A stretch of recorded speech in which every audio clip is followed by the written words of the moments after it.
laboratory, medical clearance ng mga atleta. So, tumutulong yung mga PLU. So, ito yung example ng activity na community activity talaga siya. Tapos, sinasama tayo minsan. Kahapon, may Buntis Congress sa NAIC.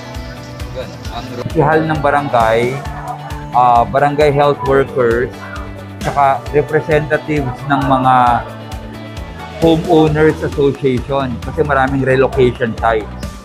So, ang pinag-uusapan nila kahapon, number one, yung tungkol sa water supply ng mga relocation sites. Kasi ang daming problema sa clean water. Hindi lang health. Actually, good point, classmate. Pag nakikidiscuss sa mga barangay, ang lumalabas talaga, social development issues. Kaya ang sabi nga ng mga tiga-CHDP, ang question, yung non-communicable diseases. Pero magmula January, pinag-uusapan na nila yon. At pagdating ng September, yung 4 na yon, nauwi na rin sa development issue.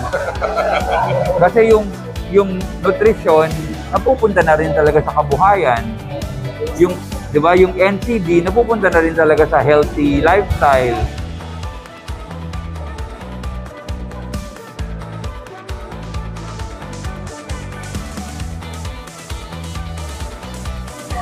Katrabaho rin ng barangay na yon ang PRA, yung Philippine Reclamation Authority.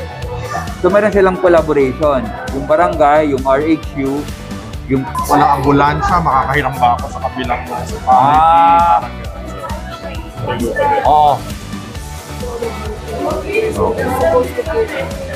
Okay.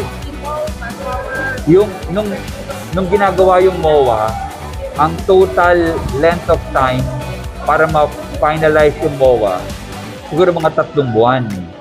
Tapos kaya yun, tumagal ng ganung katagal. Strito sila. So, yon.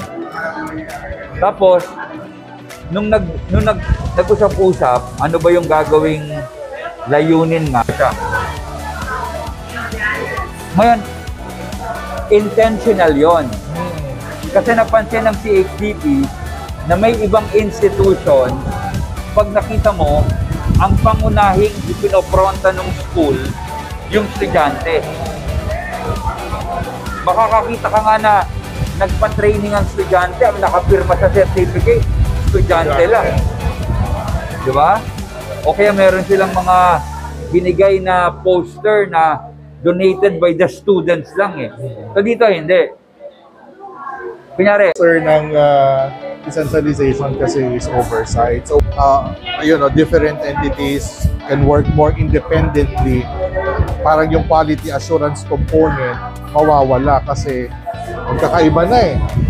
So, you need real experts in each para ma-assess mo talagang working and effective yung program. Sa program na ito, ang official pangalan ng program, Cavite Magna Marte UP program, may EXECOM. Yung EXECOM, binubuo ng 4 na MHO, 1 or 2 RHQ staff per town. So yun ang parang oversight committee. So, nandun yun. Tapos, syempre may guidance ka from the governor and the chancellor and the mayors, pero wala rin pakialam sa schedule nila. Like sa Magallanes, napatapat yung major planning session, walang estudyanteng nakadeploy. Wala kaming pakialam doon. Ang tumulong sa munisipyo na mag-conduct, faculty. Kaya every year po, umiikot sila sa NAIC, Ternate, Magallanes, para doon. Good morning. Good morning.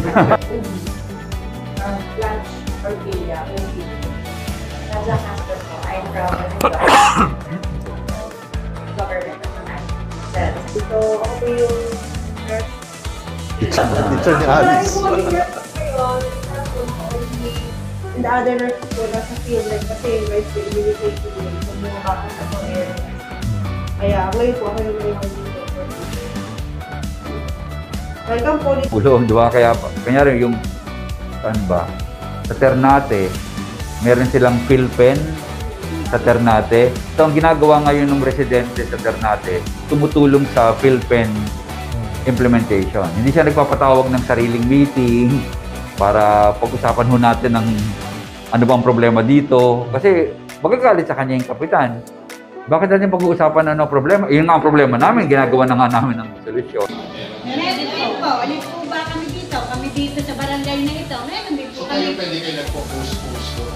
Opo, pag po yung alam namin pwedeng makapagpusana ng makakatulong. I-post po namin. Yun yung course na gagawin mo. Kaya po, katulad po ako, may appointment po kami ng barangay captain. Appointment. Kasi ang BHW po, ang barangay captain po yung nagka-appoint. Ang lahat ng barangay. Pasok sa loop ng mga iba pang agency.